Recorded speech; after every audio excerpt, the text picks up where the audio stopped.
கிறிஸ்து பிறப்பு பெருவிழா முன்னுரை. வாக்கு மனிதரானால் நம்மிடையே குடிக்கொண்டார். இருளில் வாழும் மக்களுக்கு ஒளியாகவும் பாவத்தின் அடிமைதளத்தில் வாழ்வதற்கு விடுதலை அளிக்கவும் பிறந்துள்ளார் மீட்பர். பூமியில் வாழும் அனைவருக்குமே மகிழ்ச்சியான நாள் இன்று. ஏனென்றால் இவ்வுலக வாழ்வில் சிக்கி தவிக்கும் மனிதர்களாகிய நாம் அனைவரும் ஏதோ ஒரு விதத்தில் மீட்பு கிடைக்காதா என்று ஏங்கிக் கொண்டிருக்கிறோம். கிறிஸ்து வழியாக நமக்கு மீட்பு, ஏனெனில் அவரே உலகின் ஒளி. குறைவான நமக்கு நிறைவான இவர் மகிழ்ச்சியால் நிரப்புவார் என்ற நம்பிக்கையோடு இத்திருப்பலியில் கலந்து கொள்வோம். வாருங்கள். தந்தை மகன் தூய ஆவியாரின் பெயராலே நம் ஆண்டவராகிய இயேசு கிறிஸ்துவின் அருளும் கடவுளின் அன்பும் தூய ஆவியாரின் நட்புறவும் உங்கள் அனைவரோடும் இருப்பதாக.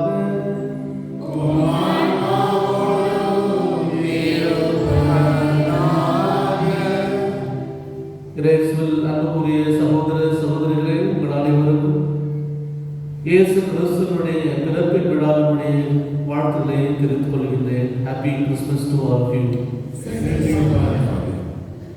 இயேசு கிறிஸ்துவினுடைய பிறப்பு நற்செய்தியை நாம் பார்க்கின்ற பொழுது மகிழ்ச்சி ஊட்டும் நற்செய்தி உங்களுக்கு கொண்டு வருகின்றேன். கடவுள் மனிதனாக பிறந்திருக்கின்றார் என்று வானதூதருடைய வார்த்தைகளை கேட்கின்ற பொழுது இயேசு கிறிஸ்துவுடைய பிறப்பு மகிழ்ச்சி ஊட்டும் நற்செய்தி. நாம் அனைவரும் மகிழ்ச்சியோடு வாழ்வதற்காக கடவுள் மனிதரானார் என்ற மாபெரும் உண்மையை இது நாம் கொண்டாடி கொண்டிருக்கின்றோம்.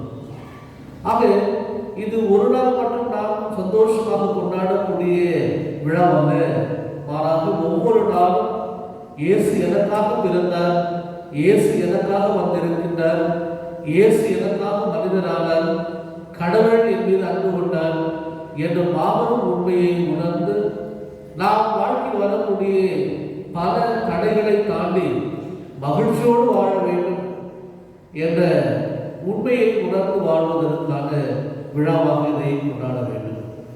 எனவே அன்புக்குரிய சகோதர சகோதரிகளே, கிறிஸ்துமஸ் வருடத்திற்கு ஒரு முறை வரக்கூடிய விழாவல்ல. இது வருடந்தோறும் நாம் ஒவ்வொரு நாளும் கொண்டாடக்கூடிய விழா. காரணம், இயேசு ஒவ்வொரு நாளும் நம்முடைய இதயத்தில் அவர் வந்து கொண்டு இருக்கின்றார். நாம் கடவுளை ஒவ்வொரு நாளும் சந்தித்துக் கொண்டு இருக்கின்றோம். ஆக அவருடைய வருகை மகிழ்ச்சியூட்டும் நற்செய்தி. அவருடைய வருகையின் வழியாக பாவப்பட்ட மனிதர்களுக்கு பாவ விமோசனம் கிடைக்கிறது. இருளில் பயணித்த மக்களுக்கு ஒளி கிடைக்கிறது. ஆக நாம் எந்த ஒளியை நோக்கி பயணிக்கின்றோம், அந்த ஒளியே நம்மை தேடி வந்திருக்கின்ற என்ற மகிழ்ச்சியான இந்த செய்தியை உள்வாங்கி நம்முடைய கிறிஸ்துவ வாழ்க்கையை ஒரு அர்த்தமுள்ள ஒரு வாழ்க்கையாக நாம் வாழ கற்றுக்கொள்ள வேண்டும். இயேசுடைய பிறப்பை நாம் கொண்டாடுகின்றோம் என்றால் நாம் வாழ்வை கொண்டாட வேண்டும். இந்த வாழ்வு அந்த வாழ்க்கையினால், அந்த ஒரு பிறப்பினால் அர்த்தம் பெற்றது. ஆக கடவுள் மாபெரும் செயலை செய்தார். ஆக நாம் இந்த வாழ்க்கையை தரமாக்கிக் கொள்வதற்கு கடவுள் மனிதனாக பிறந்திருக்கின்றார். ஆக இந்த வாழ்க்கை தரமுள்ள வாழ்க்கையாக இருக்க வேண்டும். இந்த வாழ்க்கை அர்த்தமுள்ள வாழ்க்கையாக இருக்க வேண்டும். இந்த வாழ்க்கை சந்தோஷமான வாழ்க்கையாக இருக்க வேண்டும். ஆனால் வாழ்க்கையிலே நாம் எதிர்பாராததெல்லாம் வருகிறது. சோகங்கள் வருகிறது, வருத்தம் வருகிறது, ஏமாற்றங்கள் வருகிறது, தோல்விகள் வருகிறது, துரோகங்கள் வருகிறது. இதெல்லாம் கலந்தால்தான் உலகம். ஆனால் இதை ஜெயிப்பதற்கான வழியை இயேசு கிறிஸ்துவுடைய பிறப்பு நமக்கு சொல்லி தந்திருக்கிறது. ஆக கடவுளை நம்புகிறவருக்கு இதையெல்லாம் தாண்டி அவர்கள் சந்தோஷத்தை காண்பார்கள். அழுகையிலும் ஒரு மகிழ்ச்சியை கிறிஸ்துவர்களால் உணர முடியும். காரணம், இயேசு கிறிஸ்து அவர்களுக்காக வந்திருக்கின்றார். எனவே அன்புக்குரிய சகோதர சகோதரிகளே, உங்கள் கஷ்டங்கள் எல்லாம் சந்தோஷமாக மாறட்டும், உங்கள் கவலைகள் எல்லாம் மகிழ்ச்சியாக மாறட்டும். உங்கள் தோல்விகள் எல்லாம் வெற்றிகளாக மாறட்டும். உங்கள் சோகங்கள் எல்லாம் நற்செய்திகளாக மாறட்டும். உங்கள் வாழ்க்கையில் பிறருக்கு ஒரு வழிகாட்டியாக இருப்பதற்கான வாய்ப்புகளை ஆண்டவர் இதோ இந்த கிறிஸ்து பிறப்பின் விழாவை கொண்டாடுகின்ற பொழுது நமக்கு ஏற்பாடு செய்கின்றார். ஆக அப்படிப்பட்ட கடவுள் எனக்காக நமக்காக இந்த மண்ணில் பிறந்திருக்கின்றார் என்ற நன்றியோடு கடவுளுக்கு நன்றி திருவடியாக இதை தந்தையாம் கடவுளுக்கு ஒப்பு கொடுக்கிறோம். கிறிஸ்துவை நாம் நினைவு கூறக்கூடிய நாம் இன்றைக்கு அப்பாவை நினைவு கொள்ள வேண்டும். காரணம், அவர் இந்த உலகத்தின் மீது எவ்வளவு அன்பு கொண்டார் என்றால் தன் மகனையே அவர் ஒப்பு கொடுக்கும் அளவுக்கு அவர் நம் மீது அன்பு கொண்டார். ஆக இது தந்தையினுடைய அன்பை கொண்டாடக்கூடிய விழா. எனவே கிறிஸ்துவை நாம் பழியாக திருப்பணியில் ஒப்பு கொடுக்கின்ற பொழுது தந்தையாம் கடவுளுக்கு நன்றி பழியாக ஒப்பு கொடுப்போம். அவருடைய அன்பு என்றைக்கு நமக்கு தாராளமாக கிடைக்க அவருக்கு ஏற்றவர்களாக வாழ்வதற்கான வழியை நாம் திருப்பணியில் தேடுவோம். அதற்கு தடையாக இருக்கக்கூடிய நம் பாவங்களை எண்ணி இறைவனிடம் மன்னிப்பு வேண்டி கொண்டாடுவோம்.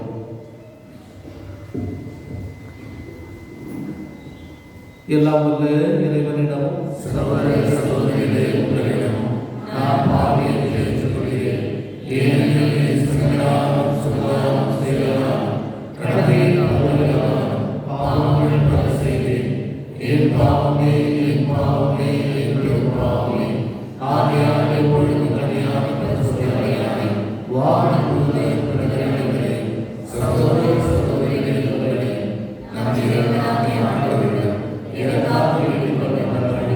எல்லாம் வல்ல இறைவன் நம்மை இறக்க வைத்து நம் பாவங்களை மன்னித்து நம்மை நிலை வாழ்வு கடந்து செல்வாராக.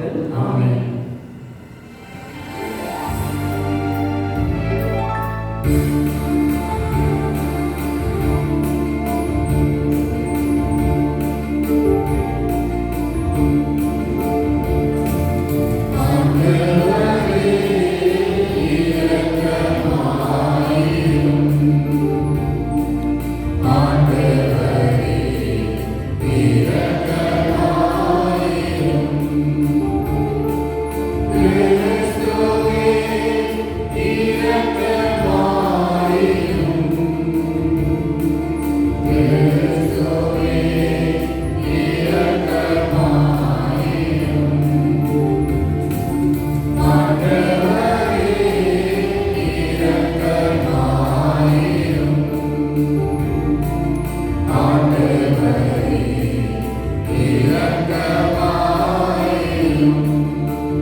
இயேசு கிறிஸ்துவுடைய பிறப்பு உலகத்திற்கு அமைதி மகிழ்ச்சி தந்தது.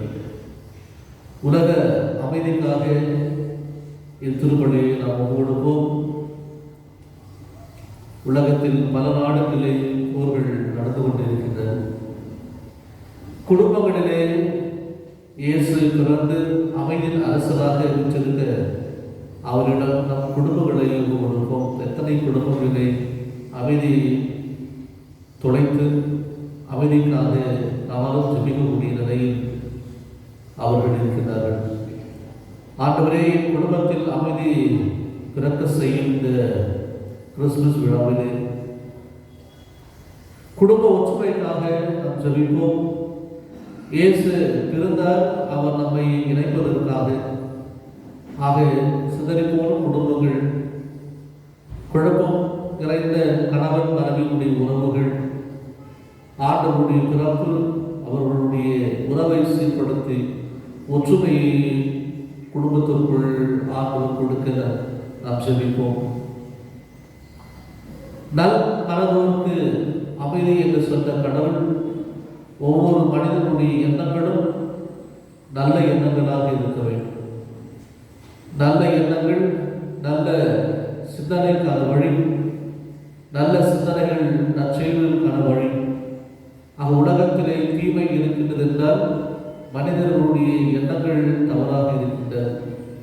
நல்ல எண்ணம் படைத்த மக்கள், யாரும் தீங்கு நினைக்காத உள்ளம், கெடுதல் நினைக்காத உள்ளம், துரோகம் எண்ணாத உள்ளம், என் உள்ளம் என் எண்ணங்கள் கிறிஸ்துவின் எண்ணமாக இருக்க வேண்டும் என்பதை உணர்ந்து இந்த திருப்பலிலே நாம் ஜெபிப்போம்.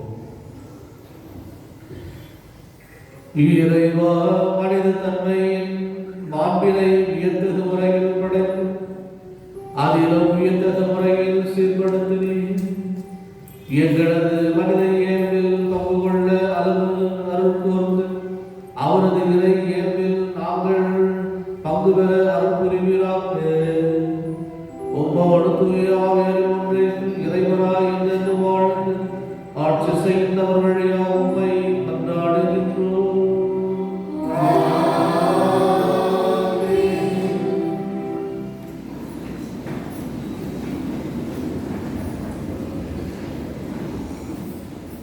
முதல் வாசகம் முன்னுரை. ஆண்டவரின் நாளை அறிவிக்க வருவோனின் பாதங்கள் எத்துணையாடுகிறது. அவரின் மீட்பின் செயல் இதோ வந்துவிட்டது. ஆகவே ஆர்ப்பரியுங்கள் என்று ஆண்டவரின் வருகையை எதிர்நோக்கி இருந்த மக்களுக்கு இறைவாக்கினர் இசையா மகிழ்ச்சியின் செய்தியை கூறும் வார்த்தைகளுக்கு செவிமடுப்போம்.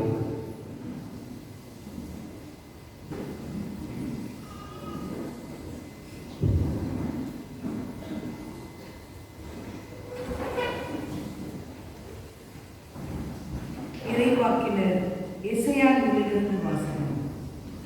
நற்செய்தியை அறிவிக்கவும், நல் வாழ்வை பலப்படுத்தவும், நலம் தரும் செய்தியை உரைக்கவும், விடுதலையை பறைசாற்றவும், சீயோனை நோக்கி உன் கடவுள் அரசாளுகின்றார் என்று கூறவும், வருவோனின் பாதங்கள் மலைகள் மேல் எத்துணை அழகாய் இருக்கின்றன. இதோ உன் சாம காவலர் குரல் எழுப்புகின்றனர். அவர்கள் அக்களித்து ஒருங்கே ஆரவாரம் செய்கின்றனர். ஆண்டவர் சீயோனுக்கு திரும்பி வருவதை அவர்கள் தம் கண்களாலேயே காண்பர். எருசலேமின் பாழ் இடங்களே, ஒருங்கே ஆர்ப்பரித்து பாடுங்கள். ஆண்டவர் தம் மக்களுக்கு ஆறுதல் அளித்துள்ளார். எருசலேமுக்கு மீட்பு வழங்கியுள்ளார். பிற இனத்தார் அனைவரின் கண்களும் காண ஆண்டவர் தம் தூய பயத்தினை திறந்து காட்டியுள்ளார். மண்ணுலகின் எல்லைகள் யாவும் நம் கடவுள் அளிக்கும் மீட்பை காணும். இது ஆண்டவர் வழங்கும் அருள்வாக்கு.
இரண்டாம் வாசகம் முன்னுரை.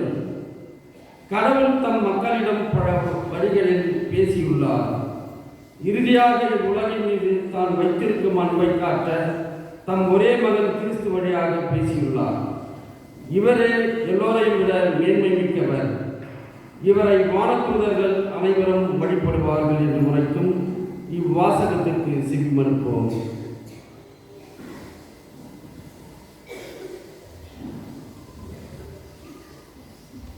எபிரேயருக்கு எழுதப்பட்ட திருமுகத்திலிருந்து வாசகம். பல முறை பல வகைகளில் முற்காலத்தில் இறைவாக்கினர் வழியாக நம் மூதாதையரிடம் பேசிய கடவுள் இவ்விறுதி நாள்களில் தம் மகன் வழியாக நம்மிடம் பேசியுள்ளார். இவரை எல்லாவற்றுக்கும் உரிமையாளராக்கினார். இவர் வழியாக உலகங்களை படைத்தார். கடவுளுடைய மாட்சிமையின் சுடரொளியாகவும் அவருடைய இயல்பின் அச்சு பதிவாகவும் விளங்கும் இவர் தம் வல்லமைமிக்க சொல்லால் எல்லாவற்றையும் தாங்கி நடத்துகிறார். மக்களை பாவங்களிலிருந்து தூய்மைப்படுத்திய பின் விண்ணகத்தில் இவர் பெருமைமிக்க கடவுளின் வலப்பக்கத்தில் வீற்றிருக்கிறார். இவ்வாறு இறைமகன் வானதூதரை விட சிறந்ததொரு பெயரை உரிமை பெயராக பெற்றார். அந்நிலைக்கு ஏற்ப அவர்களை விட இவர் மேன்மை அடைந்தார். ஏனெனில் கடவுள் வானதூதர் எவரிடமாவது நீர் என் மைந்தர், இன்று நான் உம்மை பெற்றெடுத்தேன் என்றும் நான் அவருக்கு தந்தையாயிருப்பேன், அவர் எனக்கு மகனாயிருப்பார் என்றும் எப்போதாவது கூறியதுண்டா? மேலும் அவர் தம் முதல் பேரான இவரை உலகிற்கு அனுப்பிய போது கடவுளின் தூதர் அனைவரும் அவரை வழிபடுவார்களாக என்றார். இது ஆண்டவர் வழங்கும் அருள்வாக்கு. மெய்வாவும் நோக்கி நின்று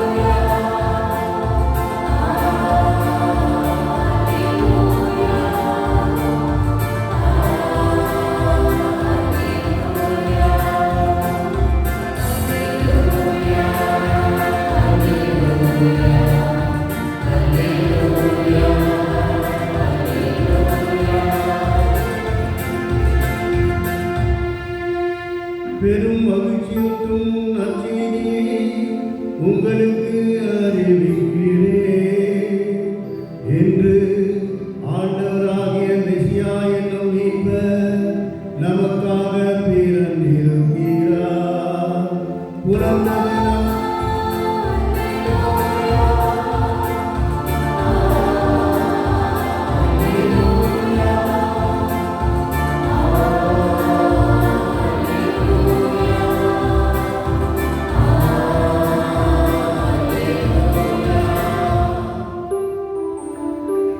ஆண்டவர் உங்களோடு இருப்பாராக.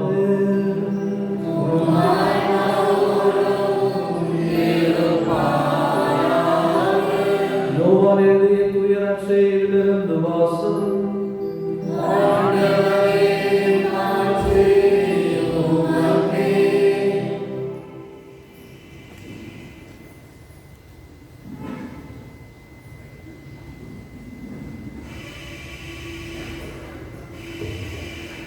கண்களை மூடி நாம் ஜெபிப்போம். ஆண்டவரே பேசும், அடியேன் கேட்கின்றேன். தொடக்கத்தில் வாக்கு இருந்தது, அவ்வாக்கு கடவுளோடு இருந்தது, வாக்கு கடவுளாயும் இருந்தது. வாக்கு என்னும் அவரே தொடக்கத்தில் கடவுளோடு இருந்தார். அனைத்தும் அவரால் உண்டாயின, உண்டானது எதுவும் அவரால் அன்று உண்டாகவில்லை. அவரிடம் வாழ்வு இருந்தது, அவ்வாழ்வு மனிதனுக்கு ஒளியாய் இருந்தது.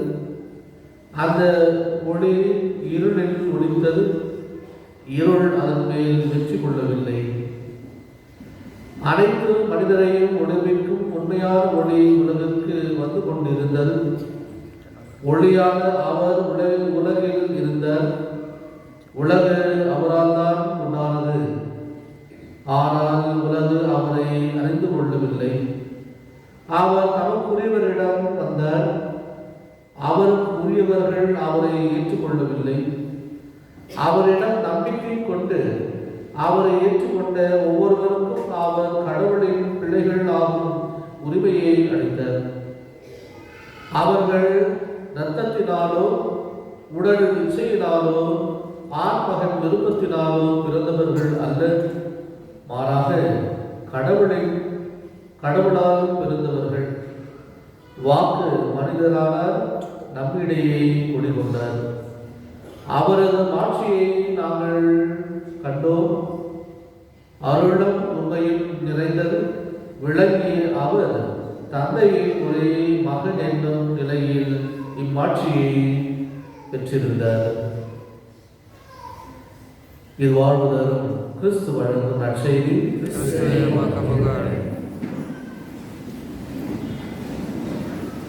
பின்னாடி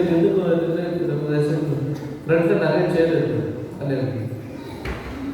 அப்படி அமைதியோட உட்காந்துக்கலாம். பின்னாடி கேட்கறது நின்றுக்கு வரணும். முன்னாடி நிறைய சேர் காலையில் இருக்கு. அன்புக்குரிய சகோதர சகோதரிகளே, இயேசு கிறிஸ்துவுடைய பிறந்த நாளை கிறிஸ்துமஸாக நாம் கொண்டாடுகின்றோம். இது கொண்டாடக்கூடிய ஒரு விழாவா? இது கொண்டாடக்கூடிய ஒரு விழாவா?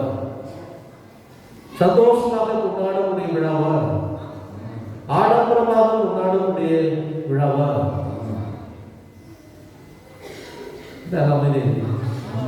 நீங்க மட்டும் ட்ரெஸ் அழகா இவ்வளோ நாள் வச்சிருந்த நகையெல்லாம் நாம ஓப்பன் பண்ணிட்டு ரிலீஸ் பண்ணிட்டு வந்துருக்கீங்க. அப்போ இது சந்தோஷமாக கொண்டாடக்கூடிய விழா என்று நமக்கு தெரியும். இதற்கு காரணம் என்ன? எதற்காக இந்த விழாவை இவ்வளவு ஆடம்பரமாக நாம் கொண்டாட வேண்டும்? என்ன காரணம்? தெரிஞ்ச காரணம் சொல்லுங்க, தப்பா சொல்லுங்க.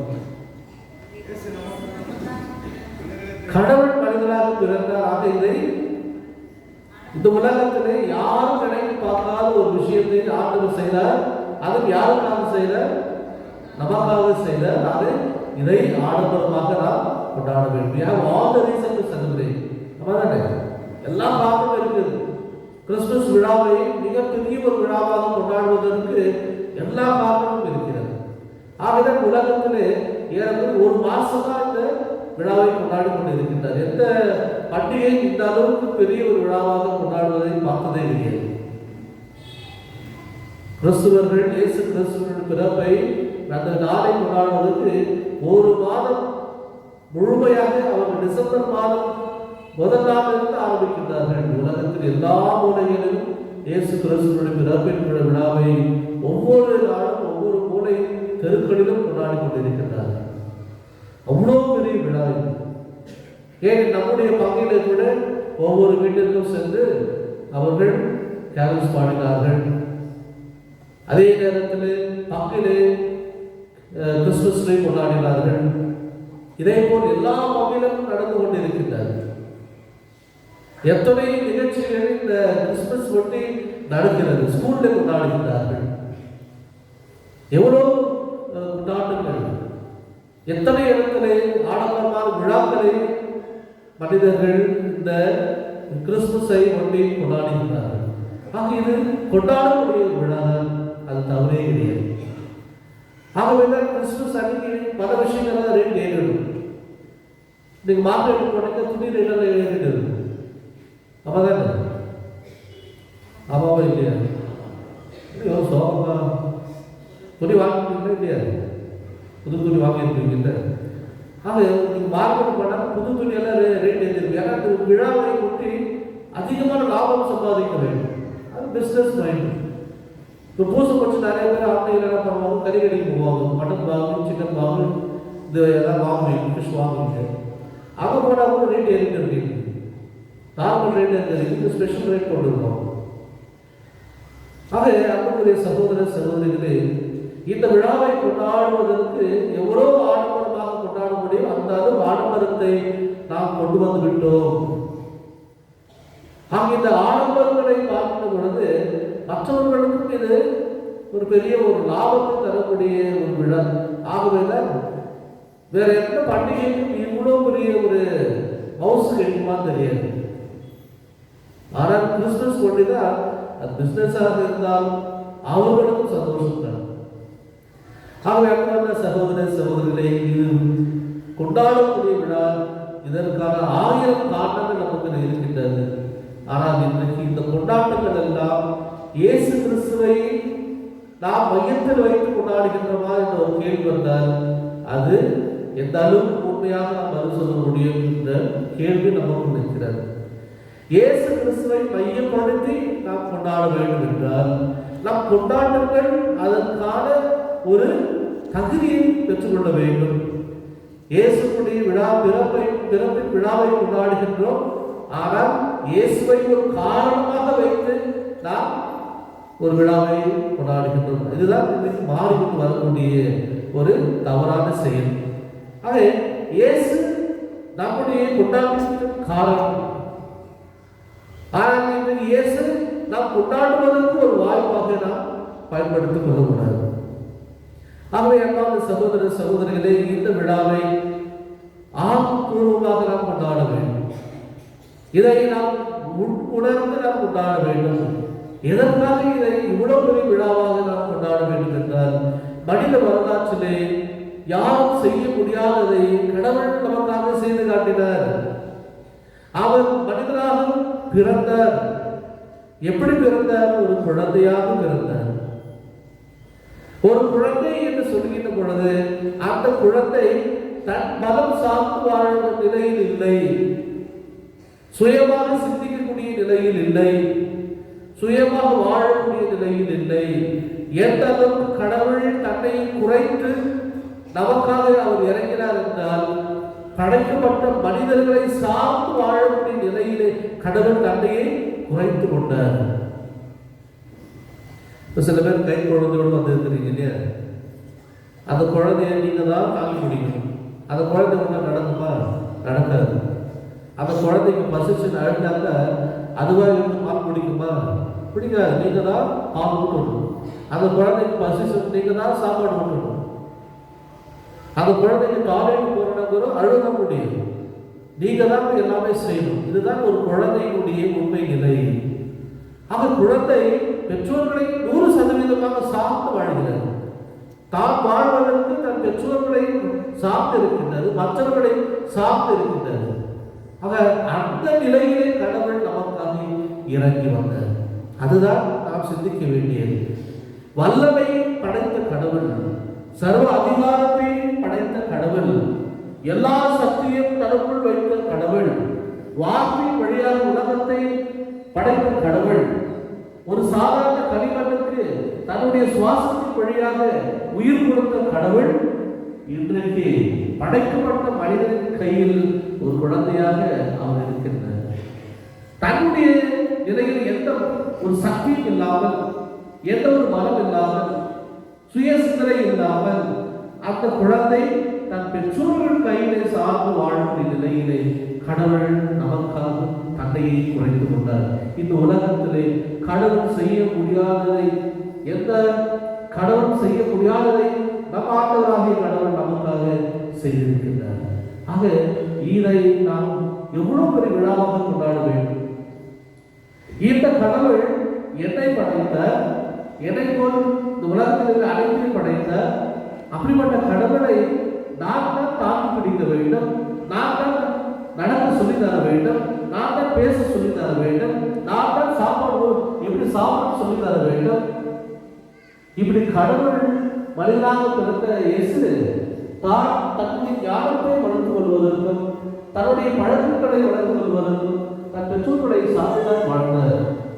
ஆக உங்க வீட்டில் உங்கள் குழந்தை, கை குழந்தை என்னெல்லாம் செய்கிறதோ, எப்படியெல்லாம் வாழ்கிறதோ அப்படியேதான் 100% இயேசு கிறிஸ்து வாழ்ந்தார். அப்போ கடவுள் இவ்வளவு அதிகாரத்தில் சக்தி படைத்த கடவுள் எப்படி ஒரு சாதாரணமாக மாற முடியும்? யாருக்காக மாறினார், எதற்காக மாறினார் என்ற கேள்விகளை நாம் சிந்தித்துக் கொண்டிருந்தால் இந்த அளவுக்கு கடவுள் நம்மை அன்பு செய்ய முடியுமா? That God loves us so much. அந்த இருக்கிறார். நான் அவ்வளவு பெரிய கடவுள் இல்ல, அந்த அன்புக்கு நான் தகுதியாக இருக்கின்றன. இதெல்லாம் சிந்திக்க வேண்டிய ஒரு காரணம். என்னை பாவத்துக்கு மீட்பதற்காக ஏன் கடவுள் இப்படிப்பட்ட ஒரு பலவீனமான ஒரு நிலைக்கு அவர் உழைத்து வர வேண்டும்? ஆகவே சகோதர சகோதரிகளே, ஆண்டவருடைய பிறப்பு மகிழ்ச்சியுடன் நற்செய்தி காரணம் கடவுள் நம்மை அன்பு செய்கிறார். ஆக 3 விஷயங்களை நாம் வந்து கிறிஸ்துவ சொல்லிட்டு பொழுது 3 விஷயங்கள் கொஞ்சம் வாழ்க்கையை பதிவு கொள்வது. இது 3 விழாக்களை கொண்டாடுவது. கடவுள் மனிதர்களை கொள்வதற்காக தன் மகனை உலகத்தில் அனுப்பினார். எப்படி அனுபவித்தார்? இரவு திருப்படையிலே பார்ப்பது தெளிவாக சொன்னார். ஒரு அரசராக அனுபவில்லை, ஒரு போர் வீரரை போல் அனுபவில்லை, பல மரங்களை கொடுத்து கடவுள் அனுபவில்லை, அல்லது ஒரு பெரிய சக்திவாராக கடவுள் அனுபவில்லை, அல்லது ஒரு பெரிய சூப்பர்காராக கடவுளை தன் மகளை அனுபவில்லை, அல்லது ஒரு ஸ்பைடர் கொண்டை போல் எவ்வளவு விதை செய்யக்கூடிய ஒரு ஆபத்துக்கு ஒரு வீரமாக கடவுள் தன் மகளை அனுபவில்லை. மாறாக உங்கள் கையிலே அழுகக்கூடிய பலவீனமான ஒரு குழந்தையை போல் அவர் தன் மகனை உருவாக்கினார். யாரை நம்பி அனுப்புகிறார்? போறேன் கை கொண்டு மற்றவங்க ஒரு கை கொண்டு முடியுமா? முடியுமா? முடியாது. சார் இப்போ சொந்தக்கார கையில வச்சுக்கீங்க. சொந்தக்கார முதலில் ஒரு அம்மா தன் பிள்ளையை பொறுமையாக பார்த்து கொள்வது போல் அது சகிப்பு தன்மையோடு ஒரு குழந்தை 1 மணி நேரம் யாரும் வச்சுக்கோங்க. நீ கூட்டு 1 மணி நேரம் சொல்லுவாங்க.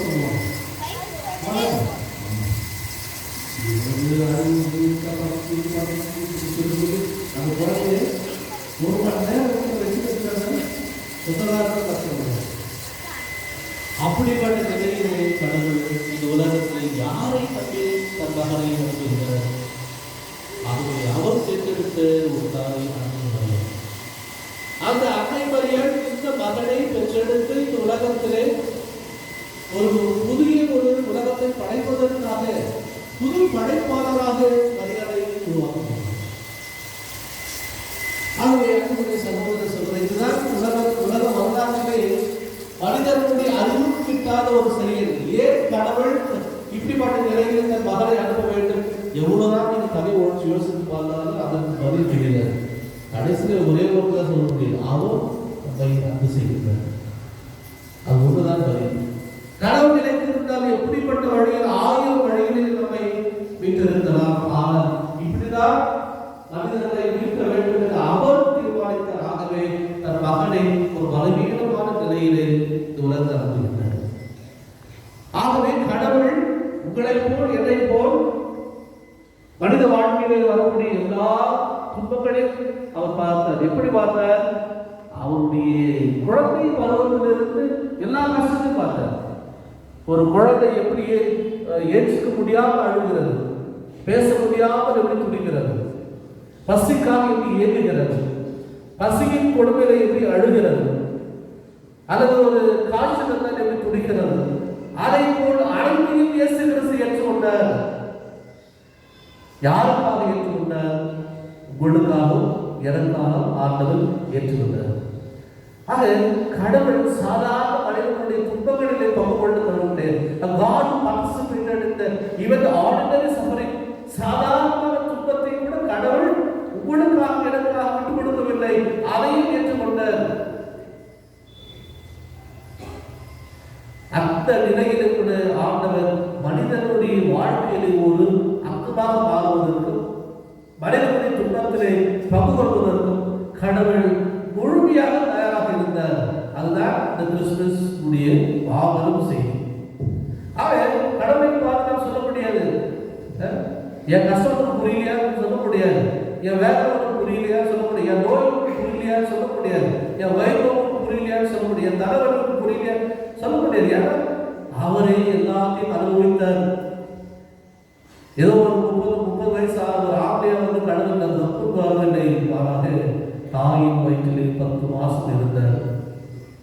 பிறந்த 33 வருடம் நடுவிலே வாழ்ந்தார்.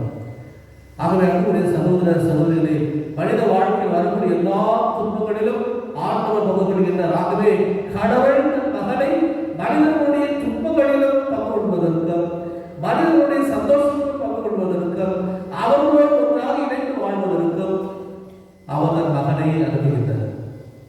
இரண்டாவதாக ஏன் கடவுள் மனித வடிவிலே தன் மகனை அனுப்புகின்றார்?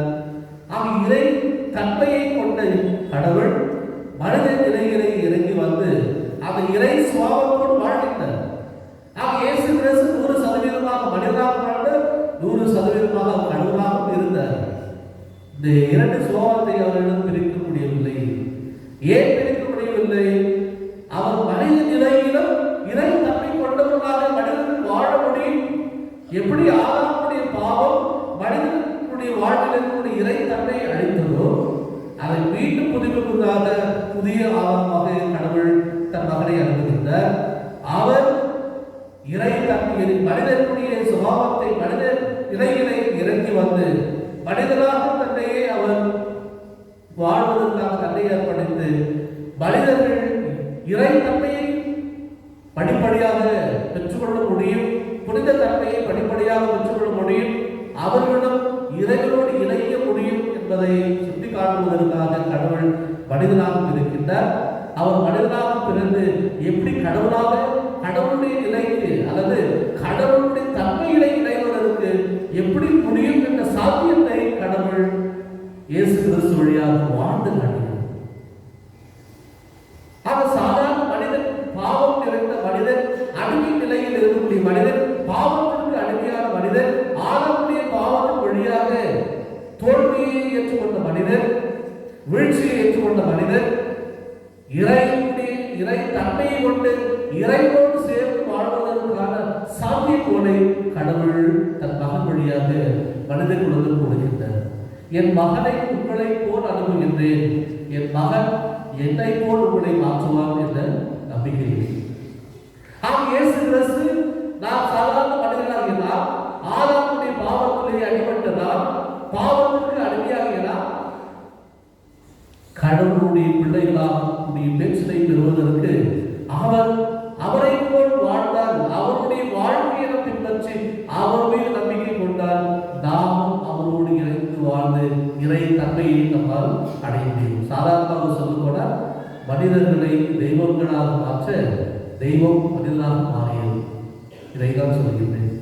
இதற்காக கடவுள் தன் மகனை இந்த உலகிற்கு அனுப்புகின்றார். இரண்டாவது சகோதர சகோதரிகளை, இது கடவுளுடைய அன்பின் விழாவாக நாம் கொண்டாட வேண்டும். ஏற்கனவே சொன்ன கருத்துக்கள் தான். தந்தையார் கடவுள் இந்த உலகத்தை எந்த அளவுக்கு அன்பு செய்தார் என்றால், தன் ஒரே மகனை கொடுக்கும் அளவுக்கு கடவுள் உலகின் மீது அன்பு கொண்டார்.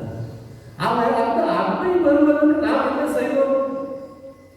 இஸ்ராயேல் மக்களுடைய வரலாற்றை நாம் பார்க்கின்ற பொழுது பல முறை அவர்கள் பாவம் செய்கின்றார்கள், பல முறை அவர்கள் நாடு கடத்தப்படுகின்றார்கள், கடவுள் அவர்கள் கோபம் கொள்கின்றார்கள், இவர்கள் மனதால் கழுத்துடையவர்களாக இருக்கின்றார்கள், எனக்கு கீழ்ப்படுவதே கிடையாது, இவர்களை நான் சபித்து விடுவேன், இவர்களை அழித்து விடுவேன் என்றெல்லாம் கடவுள் பழைய ஏற்பாடுகளை பார்க்கின்றோம்.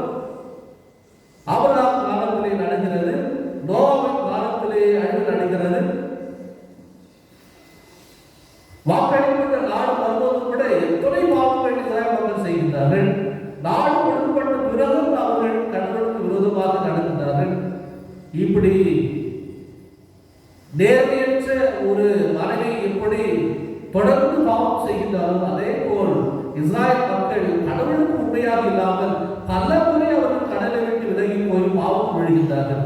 அப்படிப்பட்ட பழைய ஏற்பாடு நம்புவோம். இன்றைக்கு நம்முடைய வாழ்க்கையில் நடந்து கொண்டது எத்தனை முறை இந்த வாழ்க்கையில நான் பாவம் செய்திருக்கின்றேன், எத்தனை முறை சொன்ன பாவத்தை பாவம் சொல்லிக் கொண்டிருக்கின்றேன், எத்தனை முறை நடைமுறைகளை கேட்டாலும் மனம் திரும்பாமல் இருந்திருக்கின்றேன், எத்தனை சிலுவை பாதையை கடந்து போகிருக்கின்றேன், எத்தனை தவக்காலத்தை கடந்து போகிருக்கின்றேன். இப்படி பாவம் மீது பாவம் செய்து கொண்டுதான் இருக்கின்றேன். கொஞ்ச நாள் நல்லதாக ஒரு 10 நாள் நல்லதாக 10வது நாள் பாவம் செய்யறது. இப்படிப்பட்ட வாழ்க்கையிலே பாவத்தை விடாமல் தொடர்ந்து செய்யக்கூடிய மனித வாழ்க்கையை ஏன் கடவுள் இவ்வளவு அன்பு செய்ய வேண்டும்?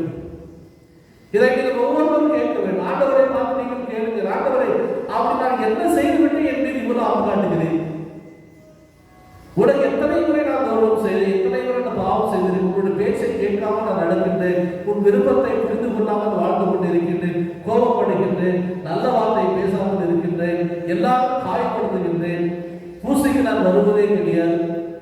இப்படி பல பாவங்கள் தவறுகளை நான் செய்து கொண்டிருந்தாலும் ஏன் கடவுளை என் மீது இவ்வளவு அன்பு? காரணம், அவர் நம்மை படைத்தவர். ஒரே ஒரு காரணம் தான், கடவுள் நம்மை படைத்தார்.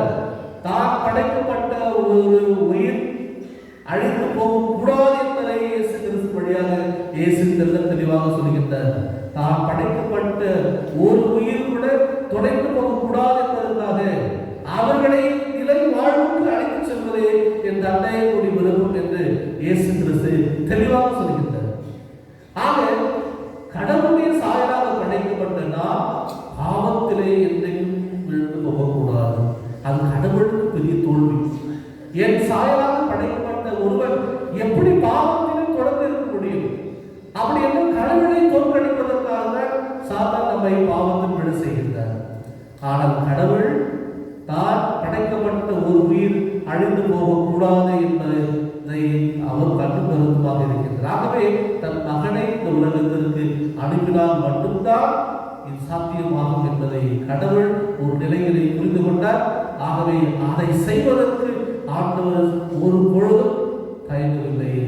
என் மக்களை நான் காப்பாற்றுவேன். அவர் எவ்வளோ பாவம் செய்தாலும் நான் படைத்த அதே போல் நினைத்து பாருங்கள், பெற்ற பிள்ளை, பெற்ற தாய்க்கு அந்த பிள்ளை எவ்வளோ பெரிய ஒரு பாவையாக இருந்தாலும் தாய் அந்த பிள்ளைதான். ஆமாவோ இல்லையா? உடனே தேவை ஒரு ஆமான்னு சொல்லுவோம், இல்லைன்னு சொல்லுவோம். எப்படிப்பட்ட ஒரு பாவம் நிறைந்த வாழ்க்கை வாழ்ந்து கொண்ட ஒரு மகன் அந்த தாயிட்ட கேட்டுவாங்க, அந்த மகன் விட்டு கொடுக்காம பேசுவாங்க. அவன் எப்படி பெற்ற பிள்ளைகளை விட்டுக் கொடுக்காமல் இருக்கக்கூடிய பெற்றோர்களுடைய அன்பை நம்ம சில வேளையில் நம்முடைய வாழ்க்கையை புரிந்து கொள்ள முடியும். அதை விட 1000 கோடி லட்சக்கணக்கிலே பெரிது கடவுளுடைய பேரன்பு. அவரே நான் சொல்கின்றார், உன் தாய் உன்னை மறந்தாலும் நான் உன்னை மறவேன். ஆக இறை தந்தையுடைய அன்பை நம்ம புரிந்து கொள்ள முடியாது. அவர் எந்த அளவுக்கு இந்த மனிதர்களை மக்களின் மீது அன்பு கொண்டார் என்றால், தன் மகனை எந்த அளவுக்கு கொடூரமாக பணி கொடுக்க முடியும் அந்த அளவு கொடுத்து விட்டார். ஆகவே இந்த பிறப்பின் விழாவை கொண்டாடுகிற பொழுது இயேசு கிறிஸ்து மக்களை மீட்பதற்காக அவர் ஒரு பணி பொருளாக, பணி ஆளாக, செம்மறி ஆளாக இந்த உலகத்தில் இருக்கிறார். ஆகவே சொல்வார்கள், உலகத்தில் எல்லா உயிர்களும் வாழ்வதற்காக பிறக்கின்றது, ஆனால் சாவதற்காக பிறந்த ஒரே குழந்தை இயேசு ஆண்டவர். வாழ்வதற்காக பிறந்தவர்கள் நாம், ஆனால் சாவதற்காக மட்டுமே பிறந்த ஒரே ஒரு இயேசு கிறிஸ்து. ஆக அந்த அளவு கடவுள் நம்மை அன்பு செய்கிறார். ஆக கிறிஸ்துமஸ் என்பது கடவுளுடைய அன்பின் விழா. ஆக இந்த அன்பை எல்லாரோடும் பகிர்ந்து வாழ நாம் கற்றுக்கொள்ள வேண்டும். ஆகவே கடவுள் எப்படி நம்முடைய குற்றங்களை பாராமல் நம்மை அன்பு செய்கின்றார். ஆக நாம் மற்றவர்களுடைய குற்றங்களை பாராமல் அன்பு செய்ய கற்றுக்கொள்ள வேண்டும். சக மனிதர்களை நேசிக்க கற்றுக்கொள்ள வேண்டும்.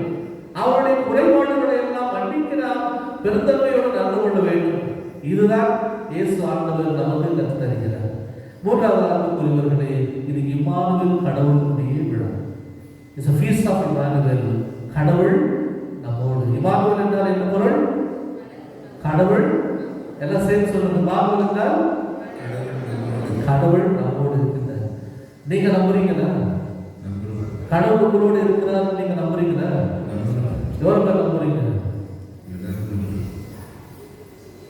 பாதி தெரியும். ஒவ்வொரு புருஷன் நம்பிக்கை கிடையாது. நல்ல உயர்வுங்க. கடவுள் நம்மோடு இருக்கின்றார். ஆக கடவுள் நம்மோடு இருக்கின்றார் என்பது ஒரு நம்பிக்கை விழாவாக இதை கொண்டாட வேண்டும். யார் உங்களை கைவிட்டாலும் நான் உங்களை கைவிட மாட்டேன் என்று சொன்ன ஆண்டவர் உங்களோடு கடைசி வரைக்கும் இருக்கிறார். உங்களை நிற்கற்றவராக விட மாட்டேன். தொலைந்து போன ஆளை நான் தேடி கண்டுபிடிக்கும் வரை நான் சோர்ந்து போக மாட்டேன் என்று சொன்னார் நல்ல ஆயன் நம்முடைய கடவுள். அவர் இம்மானுவேல் கடவுள். கடவுள் நம்மோடு இருக்கின்றார். அதேதான் பவுலடியில் சொல்லி, கடவுள் என்னோடு இருக்கின்ற பொழுது எனக்கு எந்த குறையும் இல்லை. கடவுள் என்னோடு இருக்கின்ற பொழுது எனக்கு எந்த குறையும் கிடையாது. ஆக வாழ்க்கையில் இதை ஒரு மந்திரமாக நீங்கள் சொல்ல வேண்டும். உங்க வாழ்க்கையில ஒரு பெரிய ஒரு கஷ்டம் வருது, ஒரு பெரிய ஒரு ஏமாற்றம் வருது, ஒரு பெரிய ஒரு குழப்பம் வருது, வீட்டுல சில விஷயங்கள் உங்களுடைய கண்ட்ரோல் மீறி நடக்கின்ற பொழுது ஒரே ஒரு வார்த்தையை நீங்கள் மனதில் வைத்துக் கொள்ளுங்கள். என் கடவுள் இம்மானுவேல் கடவுள். என் கடவுள் சொல்லுங்க, என் கடவுள் இம்மானுவேல் கடவுள். அவர் என்னோடு இருக்கின்றார். எந்த துன்பங்கள் வந்தாலும் என் கடவுள் என்னோடு இருக்கின்றார். இதுதான் நம்முடைய மதமே, இதுதான் என்னுடைய நம்பிக்கை. இந்த கிறிஸ்துமஸ் விழாவை கொண்டாடுகின்ற பொழுது என் முன்பாக மலை போல் துன்பங்கள் வந்தாலும் ஆண்டவர் என்னோடு இருந்தால் அது பனி போல் சரிந்து போகும். மலை போல் துன்பங்கள் இருந்தாலும் என் கடவுள் என்னோடு இருக்கின்ற பொழுது அது பனி போல் சரிந்து போய்விடும். ஆக நம்பிக்கை தரக்கூடிய இம்மானுவேல் கடவுள், கடவுள் நம்மோடு இருக்கின்றார். இன்றைக்கு நான் ஒருவர் மற்றவரை பார்த்து நான் உனக்காக இருக்கின்றேன், நீ கவலைப்படாதே என்று சொன்னால்தான் இந்த கிறிஸ்துமஸ் விழா நம் வாழ்வுக்கு ஒரு அர்த்தம். வீட்டில் இருந்து ஆரம்பிக்கும். உங்கள் வீட்டில் இருந்து உங்களுடைய கணவன் மனைவி உங்களுடைய பிள்ளைகளை பார்த்து சொல்லுங்கள், வாழ்க்கையில் எந்த நிலையிலும் நான் உன்னோடு இருப்பேன். நம்மை சார்ந்தவர்களுக்கு அது சொல்வது ரொம்ப சுலபம் தான், அது உங்களோட கடமை தான். மனைவியோடு நீங்கள் கடைசியில் இருந்துதான் ஆக வேண்டும். உன் பிள்ளைகளுக்காக நீங்கள் இருந்துதான் ஆக வேண்டும். ஆனால் அது மட்டும் போதாது, உன் அயலாருக்கும் நீங்கள் அந்த நம்பிக்கை தர வேண்டும். ஆகவே கடவுள் நம்மோடு இருக்கின்றார் என்ற நம்பிக்கை கடவுள் எப்படி நமக்கு கொடுத்திருக்கின்றாரோ அதே போல் இந்த உலகத்தில் இருக்கக்கூடிய எல்லா மக்களுக்கும் கவலைப்படாதீர்கள், நான் உங்களோடு இருக்கின்றேன். இன்றைக்கு சென்னையில் பார்த்து ஏகப்பட்ட வெள்ளத்தில் பாதிக்கப்பட்ட மக்கள் இருக்கின்றார்கள். ஏழை எளிய மக்கள் அதிகமாக இருக்கின்றார்கள். எனக்கு சகோதர சகோதரியில் ஏழை இல்லாத நாடே கிடையாது, ஏழைகள் இல்லாத தெருவே கிடையாது. ஆனால் அவர்களுக்கு நீங்கள் இருக்கின்றீர்களா? அதுதான் கேள்வி. இன்னைக்கு ஏன் ஏழைகள் ஏழைகளாக இருக்கின்றார்கள்? ஏன் அவர்கள் பட்டினி வாழக்கூடியவர்கள் பசியால் சாகின்றார்கள்? காரணம், அவர்களுக்காக நாம் இல்லை, அவர்களுக்காக நாம் இல்லை. எத்தனை பிள்ளைகள் இன்றைக்கு வேலை செய்கின்றார்கள்? படிக்கின்ற பிள்ளைகள் எல்லாம் வேலை செய்து கொண்டிருக்கின்றார்கள். கேட்டால் வீட்டில் வறுமை என்று சொல்கின்றார்கள். எத்தனை பிள்ளைகள் ஸ்கூல் படிக்கலாம் வாய்ப்பு இல்லாமல் இருக்கின்றார்கள். எத்தனை குடும்பங்களிலே ஒருவேளை சாப்பாடு கூட கஷ்டப்படுகின்றார்கள். எத்தனை குழந்தைகளுக்கு புதிய ஆடைகள் போடுவதற்கான வாய்ப்புகள் இல்லாமல் இருக்கின்றன. எத்தனை பெற்றோர்களுக்கு தன் பிள்ளைக்கு ஒரு துணி எடுத்து கொடுக்க முடியாத சூழ்நிலை இருக்கின்றார்கள். வறுமை ஏன் இருக்கின்றது? கஷ்டம் ஏன் இருக்கின்றது? ஏன் புதியவர்கள் கஷ்டப்பட்டு கொண்டு இருக்கின்றார்கள்? அவர்களுக்கு நாம் இருக்கின்றேன் என்று சொல்வதற்கு யாருமே கிடையாது. கடவுள் இன்றைக்கு நம்மை பார்த்து சொல்கின்றார், நான் இம்மானுவேல் கடவுள், உங்களோடு நான் என்று இருப்பேன் என்று சொல்கின்ற கடவுள் இன்றைக்கு நம்மை பார்த்து சொல்கிறேன், நீ யாருக்காக இருக்கின்ற? உன்னுடைய மனைவிக்காக நீ வாழ்ந்தால் சுயநலம், உன் கணவனுக்காக மட்டும் நீ இருந்தால் அதுவும் சுயநலம் தான். உங்களுடைய உங்களுடைய பிள்ளைகள் மட்டுமே நீ இருந்தால் அதுவும் சுயநலம் தான். இது ஒன்றும் உலகத்தில் பெரிய ஒரு சாதனை கிடையாது. இதெல்லாம் ஒரு கடமையை பெருந்தன்மையாக காட்டிக் கொள்ளக்கூடிய மனதிலே பலர் இருக்கின்றார்கள். ஆனால் எத்தனை குடும்ப உறவினர்களே உங்க சொந்த காரணத்திற்கு வறுமையில் இருக்கின்றார்கள். நீங்க இன்னைக்கு நல்லா இருப்பீங்க, வசதியாக இருக்கீங்க, ரொம்ப பெரிய வசதியாக ஒரு அளவு கடவுள் கூட வச்சிருக்கிறார். ஆனால் உங்க குடும்பத்திலே யாராவது ஒரு ஏதாவது குடும்பம் வந்து ரொம்ப அடிமட்டத்தில் இருப்பா அல்லது வாழ்க்கை முன்னேற முடியாத சூழ்நிலை அவர்கள் வறுமை பிடியில் சிக்கிக் கொண்டிருப்பார்கள். அவர்களை ஏதோ வருஷத்துக்கு ஒரு ரூபாய் 100 ரூபாய் வரும், அது ஒரு பெரிய சாதனையாக பெருது தர்மமாக நினைச்சிடும். அது பெரிய தர்மமே கிடையாது. அவங்களுடைய வாழ்க்கையை கொஞ்சம் நேரத்தில் கொண்டார். இன்னைக்கு கடவுள் நம்மளை கொஞ்சம் வசதியாக வச்சிருந்தார். நம்மளுடைய ரத்தத்தை அவங்க சொந்த பந்தத்தால அவங்க கொஞ்சம் நேரத்தில் கொண்டார் அப்படின்னு சொல்லி போய் கவலைப்படாதீங்க. நாங்கள் இருக்கிறோம். எத்தனை பேர் சொல்லியிருக்கீங்க? எத்தனை வீட்டு துன்பங்கள் கஷ்டத்தில் இருக்கின்ற பொழுது கவலைப்படாதீங்க, நான் இருக்கிறேன், தைரியமாக அப்படின்னு என்ன சொல்லியிருக்கீங்க? இது சொல்லியிருக்க முடியுமா? ஏன் சொல்றது மனசு வரல? அப்போ கடவுள் மட்டும் உங்களோட இருக்கிற தைரியம் கொடுக்குற கடவுள், உங்களை கேட்கிற கடவுள், நீ மற்றவர்களுக்கு அந்த நம்பிக்கை தர முடியுமா?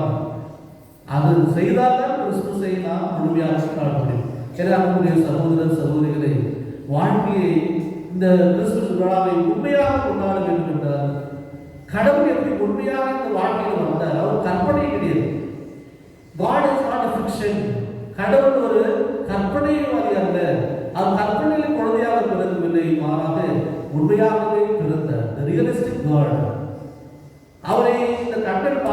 வந்து கையில தொட்டது, இந்த காதுகள் அவருடைய குரலை கேட்டது, இந்த பூமி அவருடைய பாதத்தை உணர்ந்தது, காற்று எல்லாம் அவருடைய சுவாசத்தை பங்கு கொண்டது. அப்படிப்பட்ட உண்மை கடவுளுக்கு வெறும் வார்த்தையிலே நாம் விசுவாசிகளாக இல்லாமல் ரியலிஸ்டிக் பிலீவராக நாம் மாற வேண்டும். ஆக எல்லாருக்கும் நாம் இருக்கின்றோம் என்ற நம்பிக்கை தரக்கூடிய மகிழ்ச்சியோடும் அந்த கிறிஸ்துவை நாம் இன்று உணர்ந்து கொண்டாட தொடர்ந்து ஜெபிப்போம். ஆமென்.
உங்களுடைய பதில் இறைவா எங்கள் மன்றாட்டை கேட்டதும் ஒலியாம் இறைவா இறையருள் என்னும் ஒலியை பெற்று திருச்சபை வழிநடத்தும் வருகின்ற திருத்தந்தை பிரான்சிஸ், எங்கள் பேராயர், ஏனைய ஆயர்கள், குருக்கள், துறவியர், பொதுநிலையினர் அனைவரும் இறையாட்சியை நிலைநாட்ட அயராது வைத்திடவும் பணிகளில் நிறைவு கண்டிடவும் வேண்டுமென்று இறைவா உம்மை மன்றாடுகிறோம். நீதியின் தெய்வமே இறைவா, நாட்டை ஆளும் தலைவர்கள் மக்களை வளர்ச்சிக்காக உழைத்து வறுமை நிலையில் உள்ளவர்களின் வாழ்க்கை தரத்தை உயர்த்துவதில் முயற்சி எடுத்து செயலாற்றவும் நல்ல மனதை தந்திட வேண்டும் என்று இறைவா உம்மை மன்றாடுகிறோம். அன்பின் இறைவா, கிறிஸ்துவின் பிறப்பை ஆடம்பரத்தோடும் கொண்டாடும் நாங்கள் எங்களின் மகிழ்ச்சியை ஏழை எளிய மக்களுக்கு பகிர்ந்து கொடுத்து அவர்களும் இந்நாளில் மகிழ்ந்திடும் விதமாக எங்கள் செயல்கள் அமைந்திட வேண்டும் என்று இறைவா உம்மை மன்றாடுகிறோம்.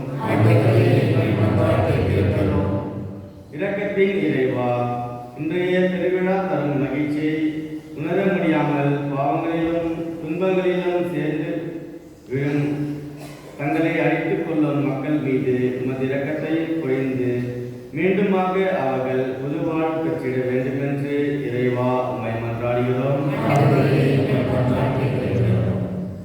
அன்பின் இறைவன், நாங்கள் எழுதி இந்த மன்றாட்டுகள் நம்முடைய அன்பு இயேசு கிறிஸ்துவினுடைய பிறப்பின் மகிழ்வில் கொண்டாடி கொண்டிருக்கக்கூடிய நாங்கள் பிறருடைய மகிழ்ச்சியின் நாங்களும் காரணமாக அமையவும் எங்களோடு இருப்பதை பிறரோடு பகிர்ந்து ஏழை எளிய மக்களுடைய வாழ்க்கையிலே மகிழ்ச்சியும் அவருடைய முகத்திலே சிரிப்பையும் உருவாக்க நாங்கள் ஒரு கருவியாக மாறிட வரம் தர வேண்டும் என்று எங்கள் ஆண்டவராக கிறிஸ்து வழியாக கொண்டாடுகின்றோம்.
சகோதர சகோதரிகளே, என்னொழுதும் பொருளுமான இப்படி எல்லாம் அல்ல தந்தையாக இறைவனுக்கு எதிராகும்படி மன்றாடுங்கள்.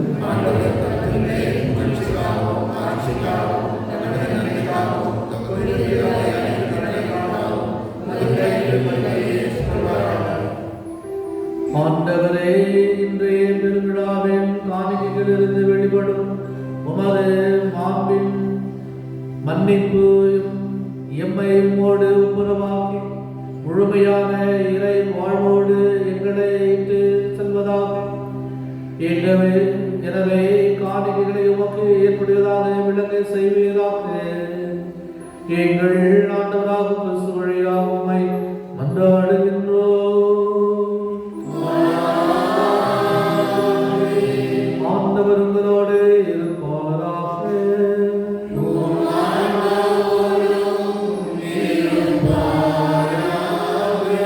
இதயங்களை மேலே எழுப்புங்கள்.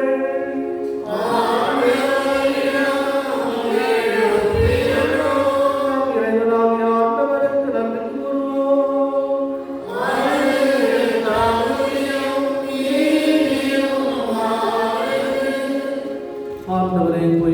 தந்தை எந்த எல்லாம் அல்ல இறைவா, என்னாலும் எவ்விடத்து நாங்கள் உமக்கு நன்றி செலுத்துவது மெய்யாகவே தகுதி மீதுமாகும், எங்கள் கடமையை மீட்புக்குரிய செயலுமாகும். ஏனெனில் வாக்கு மனிதரான எங்கள் மறை நிகழ்வின் வழியாக உமது மாட்சியின் மொழி எங்கள் மன கண்களுக்கு புதியதாய் ஒளி வீசியது. எனவே அவரில் நாங்கள் கடவுளை கண்கூடாய் காணுகின்றோம். அவர் வழியாகவே கண் காணாவின் மீதுள்ள அன்பினால் நாங்கள் ஆட்கொள்ளப்படுகின்றோம். ஆகவே வான தூதர் முதன்மை வானக தூதரோடும் அரியணையில் அமர்வோர் தலைமை தாங்குவோரோடும் வான் படைகள் அணிகள் அனைத்தோடும் சேர்ந்து நாமும் ஆட்சியை புகழ்ந்து ஒரே பொருளாய் பாடுவதாவது:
ஆண்டவரின் மெய்யாகவே தூயவர், தூய்மை அனைத்திற்கும் புகழ்வது தகுமை.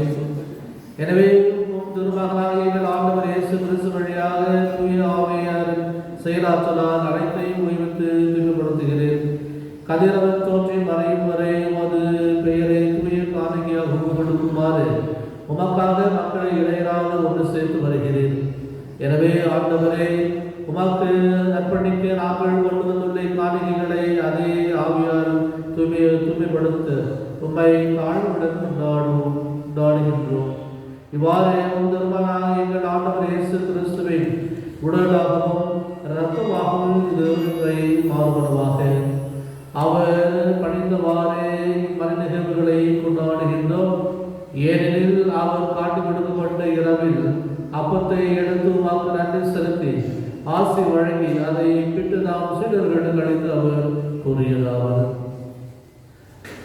அனைவரும் இதிலிருந்து பெற்று உண்ணுங்கள், ஏனெனில் இது உங்களுக்காக கையளிக்கப்படும் என் உடல்.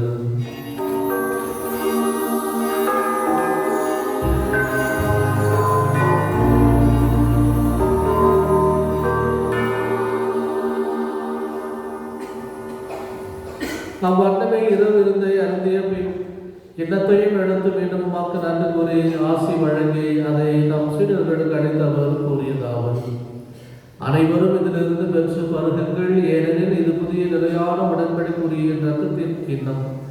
இது பாவ மன்னிப்புக்கு என்று உங்களுக்காகவும் பலருக்காகவும் சிந்தப்படும். இதை என் நிறைவாக செய்யுங்கள்.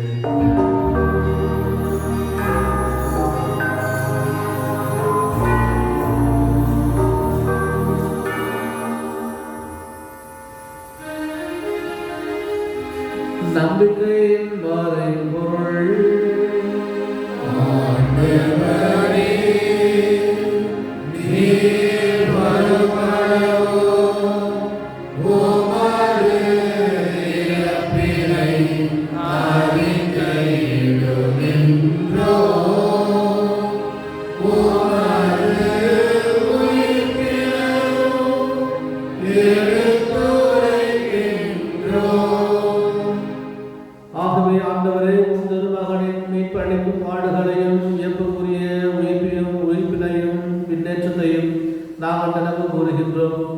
இவர் மீண்டும் வருவார் என எதிர்பார்த்திருக்கும் நாங்கள் இப்புனிதமான உயிருள்ள வழியை நன்றி செலுத்தி உமக்கு கொடுக்கின்றோம். உமது திரு அவையின் காணிக்கைகளை கண்ணோக்கி அருளுமை கொண்டாடுகின்றோம். இப்பலியினால் நேர் உள்ளம் கணிய திருவிழமானேன். இவ்வாறு நம்முடைய திருமகனின் திருவுடல் திரு ரத்தத்தால் ஊற்றம் பெற்று நாங்கள் அவருடைய தூய ஆவியால் நிரம்ப பெற்று கிறிஸ்துவுக்குள் ஒரே உடலும் ஒரே உள்ளமும் உடையவர்களாக விளங்க செய்வீராக. இவரே எங்களை உமக்கு என்று காணிக்கையாக்குவோராக. இவ்வாறு தேர்ந்தெடுக்கப்பட்டவர்களோடு முதலாக புனிதமிக்க கண்ணை கடவுளின் தாயுமான மரியம், அவருடைய கணவரான புனித யோசேப், புனித திருத்தூதர்கள், மாட்சிமிக்க மறைசாட்சியாளர்கள், எங்கள் பங்கின் பாதுகாவலி புனித குழந்தை தெரசர், புனித யூதா தலை, புனித சபரியர், புனித அந்தோனியர், புனித சார்பால் செய்கின்ற அருளானந்தர், மற்ற புனிதர்கள் அனைவரோடும் நாங்கள் உரிய பேச்சினை தகுதியோடு ஆவோமாக. இவர்களின் வேண்டுதலால் நாங்கள் ஏற்றும் உமது உதவியை பெறுவோம் என உறுதியோடு எதிர்பார்த்திருக்கின்றோம்.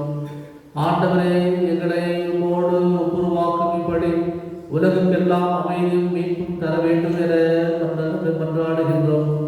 இவ்வுலகில் பயணம் செய்ய உமது திரு அவை சிறப்பாக எங்கள் அடியாராகிய எங்கள் திருத்தந்தை பிரான்சிஸ், எங்கள் ஆயர் பீட்டர், ஏனைய ஆயர்கள், திருமணியனர், உமக்கு சொந்தமான மக்கள் ஆகிய அனைவரையும் நம்பிக்கையிலும் அமைதியிலும் உறுதிவர செய்வீராக.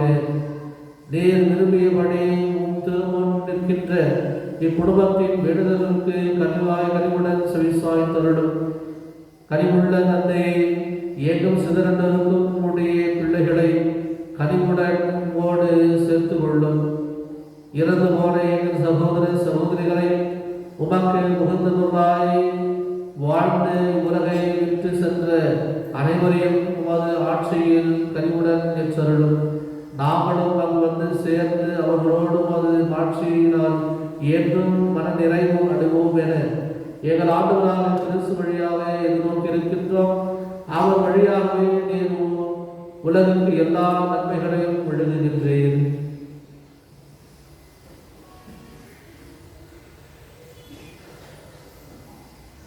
இவர் வழியாக இவரோடு இவர் எல்லாம் வல்ல இறைவனாகிய தந்தை தூய ஆவியாரின் ஒன்றை எல்லா புகழும் ஆட்சியும் என்றென்றும் உமக்கு உரியதே.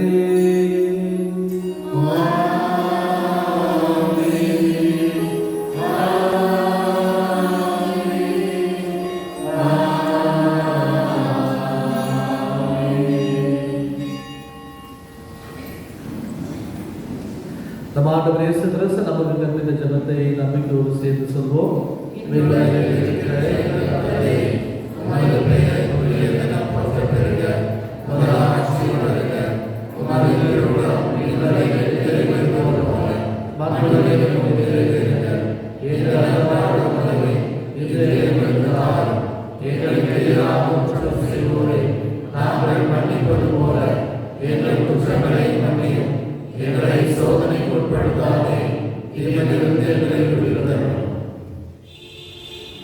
ஆண்டவரை தீமை அழைத்திருந்தும் எங்களை விடுவித்து எங்கள் வாழ்நாள் அமைதியை கனிவுடன் அருளுமாய் கொண்டாடுகின்றோம்.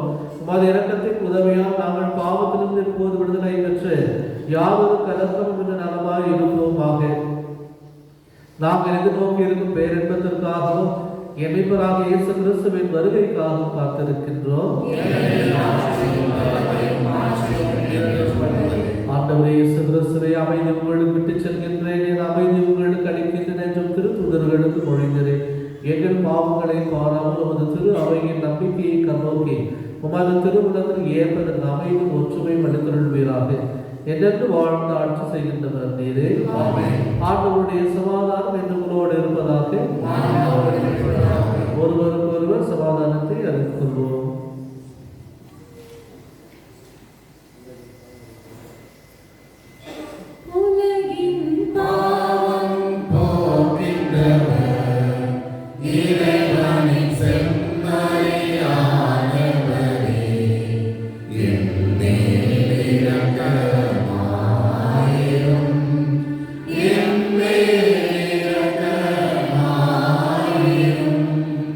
Oh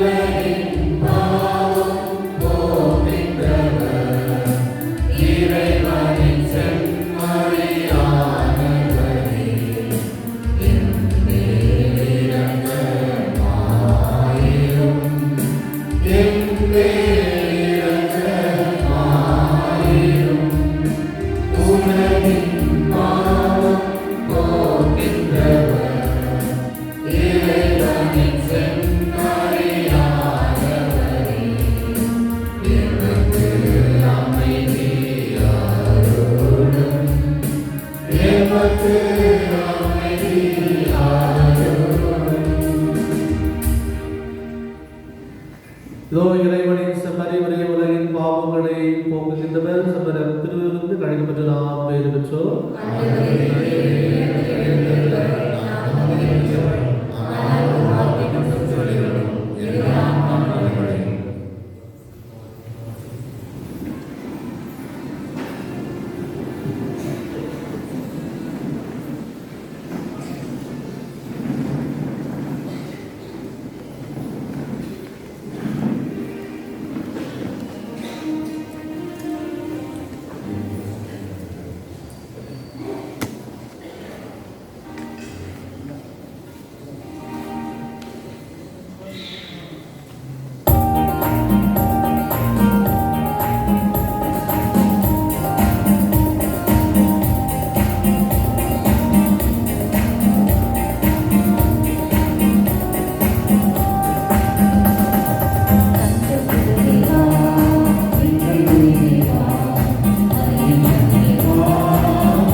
அன்புக்குரியவர்களே, உலக அமைதிக்காக மூன்று அருள் வழியை சொல்லுவோம்.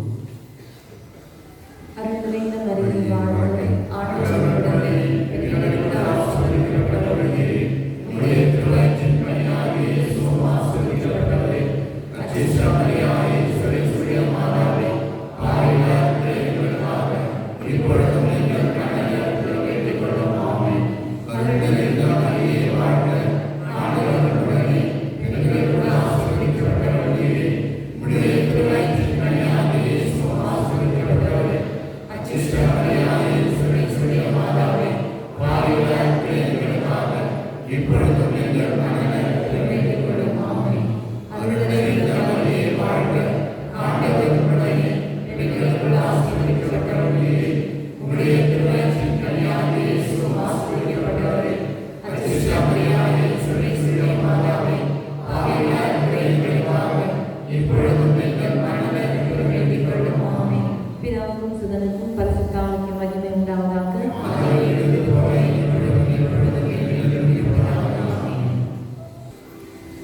ஜெபிப்போமாக. இரக்கமுள்ள இறைவா, இந்த உலகின் மீட்பெரும் பிறந்துள்ள ஆதலால் எங்கள் இன்றைய பிறப்புக்கு உற்சாக அவர் இருப்பது போல எங்களுக்கு அழியா வாழ்வை அளிப்பவர்களாகவும் இருப்பாராக. என்று வாழ்ந்து ஆட்சி செய்கின்றவர் வழியாக உம்மை மன்றாடுகின்றோம்.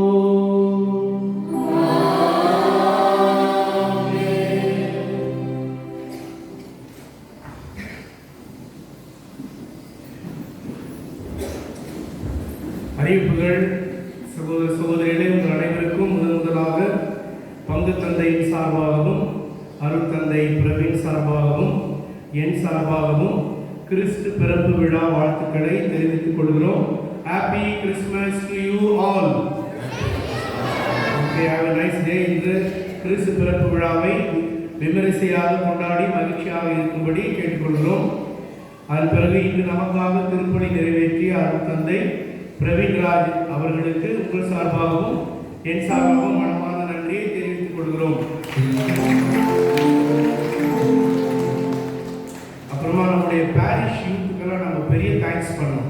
பாருங்கன்னா பியூட்டிஃபுல்லான சிறப்பு. எல்லாருக்கும் மனுஷனுக்கு தான் வீடு கட்டுவாங்க, நம்ம பசங்க ஆண்டுகளுக்கே வீடு கட்டினாங்க. அது மட்டும் இல்லாமல் நம்முடைய பங்கு தந்தை எதுவும் கொஞ்சம் தான் அமௌண்ட் கொடுத்தாரு அவங்களுக்கு. அவங்க பசங்க அவங்க பாக்கெட்லேருந்து காசு எடுத்து போட்டு தாராளமாக இவ்வளோ அழகாக செய்திருக்கிறார்கள். நிச்சயமா அவங்களுக்கு நம்முடைய நன்றி கரகோஷத்துடன் நாம் செய்ய வேண்டும்.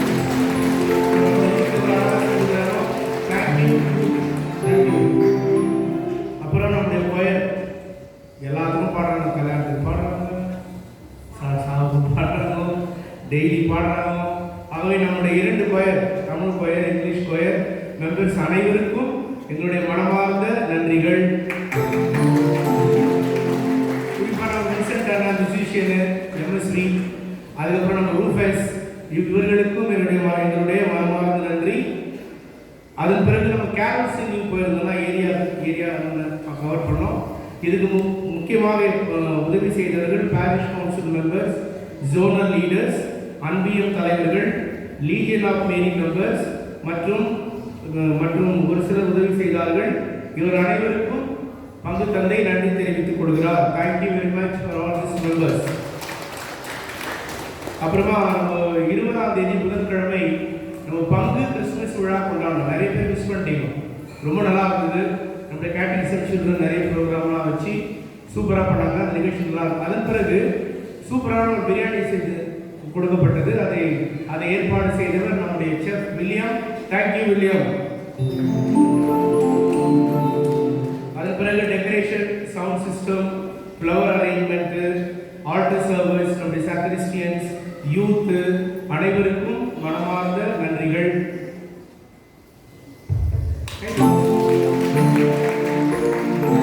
முக்கியமான நன்றி, இன்னைக்கு மட்டும் கோயில் வந்தவங்களுக்கு நன்றிகள்.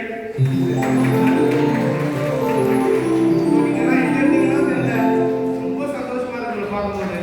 நிறைய பேருக்கு தெரியவே இல்லை. அதனால இன்று மட்டும் திருப்பலிக்கு வந்து ஒரு அனைவருக்கும் மனமார்ந்த நன்றிகள். ஸோ உங்களுக்கும் கிறிஸ்துமஸ் வாழ்த்துக்கள். தொடர்ந்து வந்தால் ரொம்ப நல்லா இருக்கும்னு சந்தோஷமா இருக்கும். ஆகவே தொடர்ந்து வர முயற்சி செய்யுங்கள். இதோட ஈஸ்டருக்கு காத்திருக்காங்க. ஒவ்வொரு ஞாயிற்றுக்கிழமை கோயிலில் பூசை இருக்குது. அவை தயவு செய்து ஞாயிற்றுக்கிழமை திருப்பலிக்கு வாருங்கள். முடிந்த மட்டும் எல்லா திருப்பலியிலும் கலந்து கொண்டு இறையாசை பெறும்படி உங்களை கேட்டுக்கொள்கிறோம். அதன் பிறகு நேற்று சோசியல் ஒர்க்கர் மோகன் கிருஷ்ணா எல்லாம் கேக் கொடுத்திருந்தார். அவருக்கும் பங்கு தந்தை நன்றி அறிவிக்கின்றார். இன்று மாலை திருப்பலி இருக்காது. ஏன்னா நீங்களும் டயர்டு, நாங்களும் டயர்டு. அதனால நீங்களாம் பார்க்கலாம் இருப்பீங்க. we don't want to disturb your party. அதனால இன்று மாலை திருப்பலி இல்லை. ஆகவே இன்று முழுவதும் நீங்கள் கிறிஸ்துமஸ் விழாவை நன்றாக கொண்டாட வேண்டும் என்று உங்கள் அனைவரையும் அழைக்கின்றோம். குறிப்பாக நேற்று இரவு நமக்கு உதவி செய்த நம்முடைய கர்நாடகத்துறை காவல்துறையினருக்கும் எங்களுடைய மனமார்ந்த நன்றி. உங்கள் அனைவருக்கும் மனமார்ந்த நன்றி. மீண்டும் பங்கு தந்தை சார்பாகவும், என் சார்பாகவும், பிரவீன் சார்பாகவும் உங்கள் அனைவருக்கும் happy Christmas. Have a nice day. Celebrating Christmas beautifully, meaningfully. Thank you very much. Have a nice day. கடைசி ஆசிரியக்காக எழுந்திருப்போம்.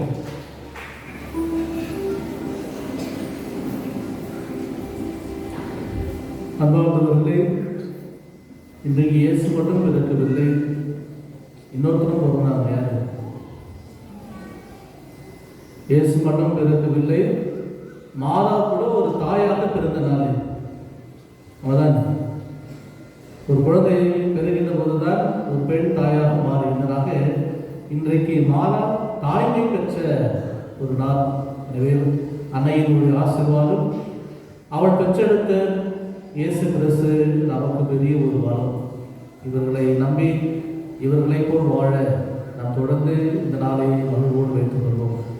ஒவ்வொரு சந்தோஷமும் ஒவ்வொரு கொண்டாட்டமும் ஏழைகள் இல்லாமல் கொண்டாடவே கூடாது. இதுதான் எல்லா பிரசனத்திலும் சொல்லியிருக்கிறேன்.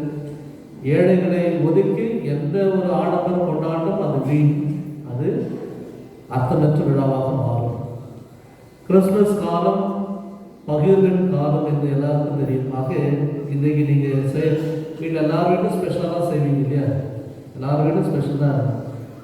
நீங்கள் கண்டிப்பாக யாராவது ஒருத்தருடைய பசியை ஆற்றி நீங்கள் உதவி செய்கிறீங்களா? கண்டிப்பாக சொந்தக்காரங்களுக்கு நீங்கள் போயிட்டு பலாதாரம் கொடுக்கறது ஒரு பெரிய விஷயமே கிடையாது. அவங்க உங்களுக்கு கொடுப்பாங்க, நீங்கள் அவங்க கொடுப்பீங்க. ஆனால் கொடுக்க முடியாத சில பேர் இருப்பாங்க. யாரு? ஏழைகள், வீடு இல்லாதவர்கள், தெருக்களில் இருக்கக்கூடியவர்கள், மற்றவர்களை நம்பி வாழக்கூடியவர்கள், உதவி நாடி வாழக்கூடியவர்கள், இவர்களுக்கு செய்தால்தான் அது உண்மையான நன்மை. ஆக சொந்தக்காரங்க கொடுக்கலான்னு பரம சொல்லிடுறாரு.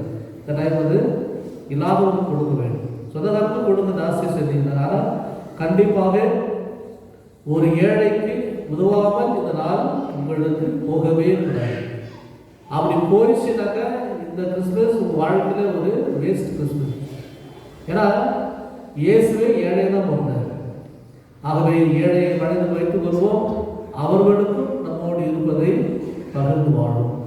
முடிந்தால் சில பேர் ரொம்ப கொஞ்சம் வசதியாக இருப்பீங்க இல்லையா, இந்த பெபல் வேலை சேர்ந்தெல்லாம் நல்லா சமாளிக்கிறதுங்க.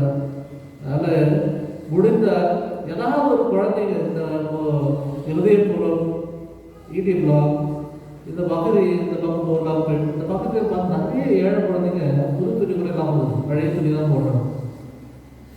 ஏதாவது ஒரு வீட்டுக்கு நீங்கள் போய் பாருங்க, ஒரு புது துணி வாங்கிட்டு ஒரு குழந்தைங்க ஒரு 3 ரூபா 4 ரூபா கொடுக்கலாம். உங்கள் குழந்தைங்களுக்கு 5000 ரூபாய் துணி எடுப்பீங்க. ஆனால் ஒரு 500 ரூபாய் ஒரு துணி எடுத்து ஒரு ஏழை குழந்தைங்க, ஒரு சின்ன பையனுக்கு, ஒரு சின்ன பொண்ணுக்கு நீங்கள் கொடுத்தீங்கன்னா அது 1000 மடங்கு ஆசீர்வாதம் கொடுத்து அவர் சேர்ந்து கொடுப்பார். முடிந்தவர்கள் செய்யுங்கள், முடிந்தவர்கள் தான் செய்ய வேண்டும். ஓகே, எல்லாருக்கும் முடியக்கூடிய நிலையில் தான் இருக்கின்றீர்கள். ஆகவே தயவு செய்து கிறிஸ்துமஸ் அன்று இல்லாதவர்கள் அவர்களும் கிறிஸ்துமஸ் கொண்டாட நாமும் ஒரு சின்ன ஒரு உதவி உங்களோடு இருப்பதை நீங்கள் அவர்களுக்கு கொடுத்து மகிழ உங்களை நான் கேட்டுக்கொள்கின்றேன். ஆண்டவர்களோடு இருப்பாராக.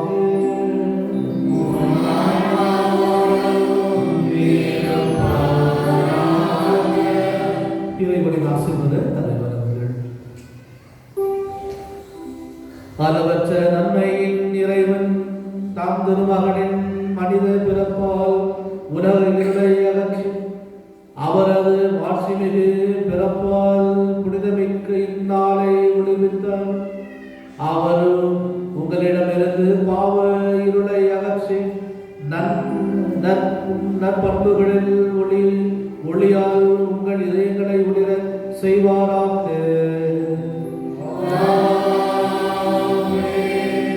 அவரது மீட்பு தரும் பிறப்பின் பெரு மகிழ்ச்சி ஒன்று நற்செய்தி இடையர்களுக்கு நாம் வானதூதர் வழியாக அறிவிக்க திருவுள்ளம் கொண்ட இறைவன் உங்கள் மனங்களையும் மகிழ்ச்சியால் நிரப்பி தாம் நற்செய்தியின் அறிவிப்பாளர்களாக உங்களை விளங்க செய்வாராக. அவரது மனித பிறப்பால் விண்ணகத்தோடு மன்னகத்தை இணைத்த இறைவன் உங்களை நாம் அமைதி நல்லெண்ணம் என்னும் கொடைகளால் நிரப்பி விண்ணக திரு அவையில் நீங்களும் பங்கு பெற செய்வாராக.